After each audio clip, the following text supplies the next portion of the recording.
It was just past 8 in the morning when a cherry-red Lamborghini Huracan screeched into the parking lot of Wilson's Auto Repair, the tires squealing sharply as it made an abrupt stop near the front bay.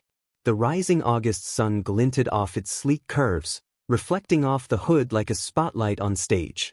The engine coughed twice, a guttural, metallic rasp, before sputtering into silence. Seconds later, the driver's side door flung open, and a woman emerged with the kind of posture that could bend iron. She was tall, poised, and moved with the ferocity of someone who had never been told no. Her stilettos clacked furiously against the concrete as she stormed toward the open garage, swinging an oversized designer purse like it was a weapon of authority. Her sunglasses were ridiculously large, masking most of her face, but the sharpness in her tone didn't need visual support. "Who's in charge here?" she barked, her voice echoing off the cinder block walls. A teenage boy, bent over the open hood of a dusty Ford pickup, slowly straightened. He wiped his grease-covered hands on an old rag, revealing a tall, lean frame.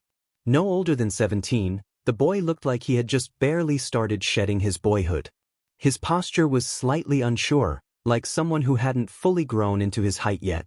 But there was a calm in his eyes, steady, quiet, unfazed. "You?" she asked, raising a perfectly plucked eyebrow. "You're the mechanic?" He nodded. "Yes, ma'am," he replied evenly. "Name's Eli Bennett. How can I help you?" With a dramatic huff, she tossed a key fob at him, which Eli caught without flinching. "My car died 5 blocks back," she said, her voice laced with irritation. "It's practically brand new. If you so much as scratch the paint, I'll make sure you lose your job, your future, and whatever this place is." She motioned vaguely at the faded signage, as if even saying, "Wilson's Auto," was beneath her. Eli didn't blink. "Understood, ma'am," he said calmly. From the office window nearby, an older man with a white beard and a mechanic's cap watched silently. That was Mr. Wilson, the owner of the garage. He didn't intervene. He had seen Eli handle worse, and he knew the boy had the kind of quiet brilliance that didn't need rescuing. The woman, whose name was Madeline Prescott, heiress to the Prescott Resort's fortune, stood with her arms crossed tightly. Her foot tapped impatiently as Eli approached her luxury sports car and popped the hood. She paced like a panther, muttering under her breath, occasionally stopping to take pictures with her phone.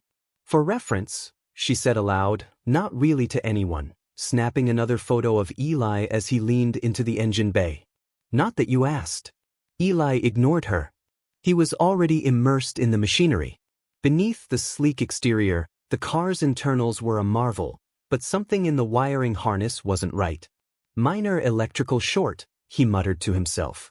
"Possibly a misrouted ignition relay." But as he worked, he could feel her eyes on him, a suffocating glare that weighed heavier than the summer heat.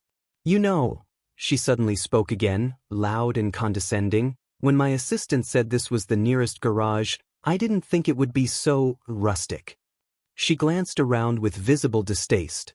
The cracked concrete, a rusted vending machine humming lifelessly in the corner, and a sad, shriveled plant by the door that looked like it had been forgotten sometime in 2019. Eli gave no reply. He just kept working. That was his style, methodical, silent, unbothered. 5 minutes passed. Then 10. Madeline shifted her weight, clearly growing irritated again. "How much longer is this going to take? I've got meetings, brunches, appointments."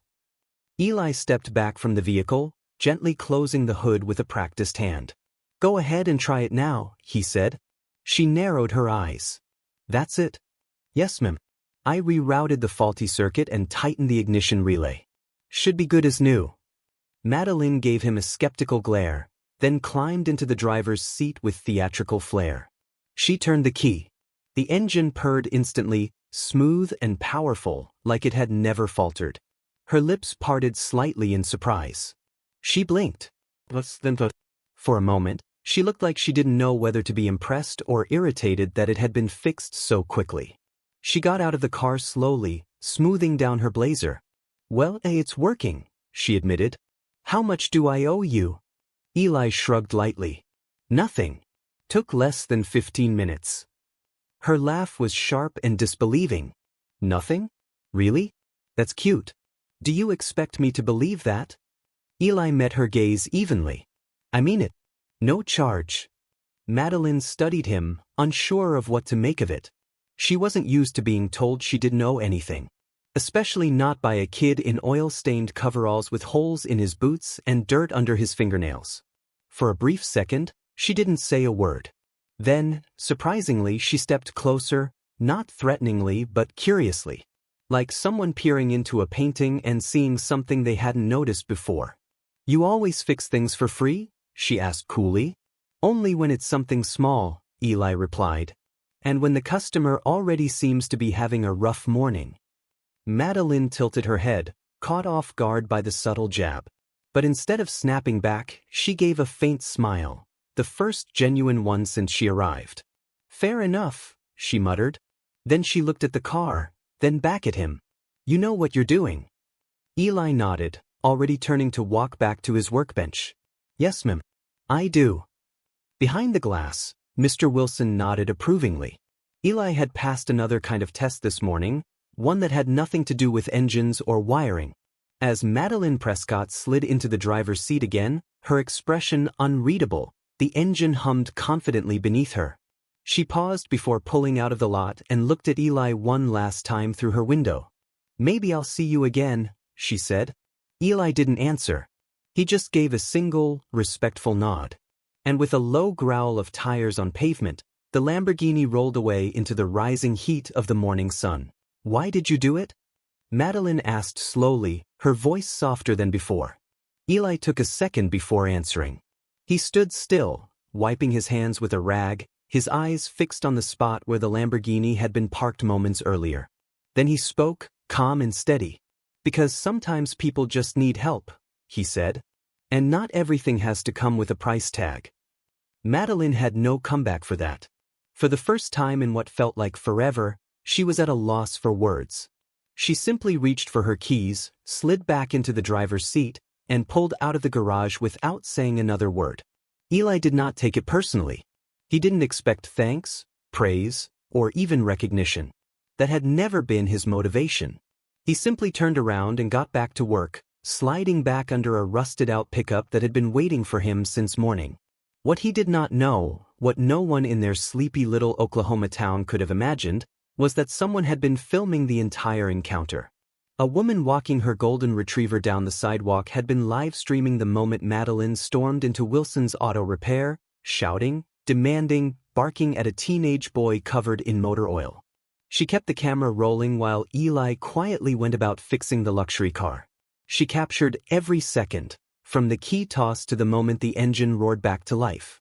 And most importantly, she captured Eli refusing to take a single dollar. By sundown, the video had gone viral. The title was simple but compelling. Teen mechanic stays calm as rich woman rages, then leaves her speechless. By midnight, it had over 7 million views.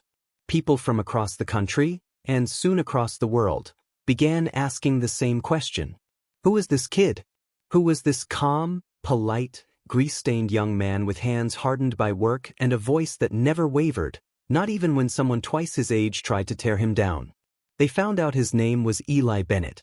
That he worked at Wilson's auto repair after school and all day on weekends. That he lived with his younger sister, Emily, who was 12 and lived with cerebral palsy.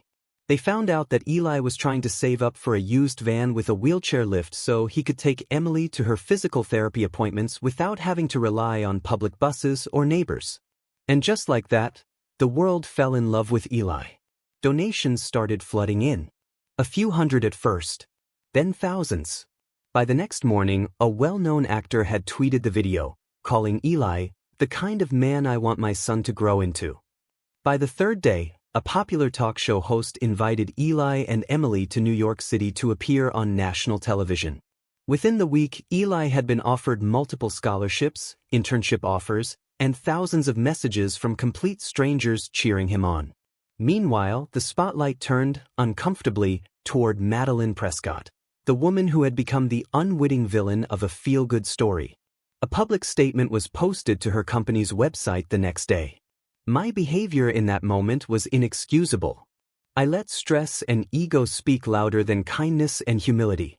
I deeply regret the way I treated a young man who showed more grace than I deserved. Madeline Prescott.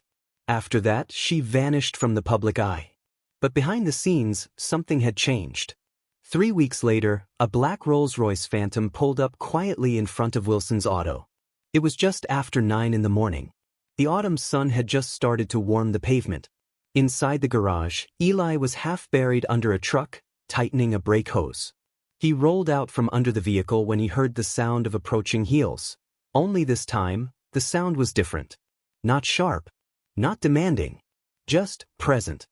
He stood up and wiped his hands, only to come face to face with her again. Madeline Prescott. But she was not the same woman. Gone were the heels, the sunglasses, the armor of fashion and status. She wore simple flats, jeans, and a light cardigan. No makeup. No attitude.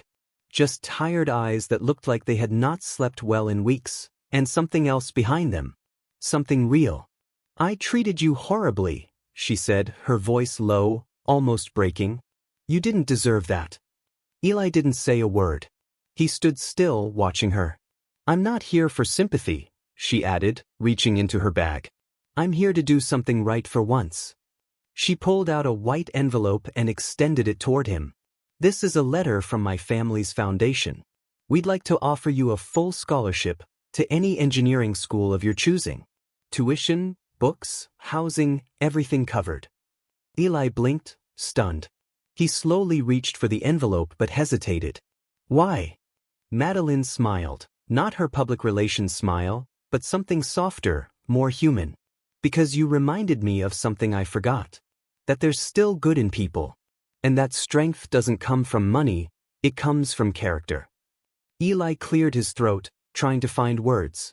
Thank you, he said quietly. And there's one more thing, she added, stepping aside. Parked behind her was a brand new, fully accessible Chrysler Pacifica van, black with chrome trim, a side-loading wheelchair ramp, and a shiny blue ribbon tied across the hood. For your sister, Madeline said. She deserves to ride with dignity. And you both deserve a little peace. Eli's voice cracked slightly as he spoke.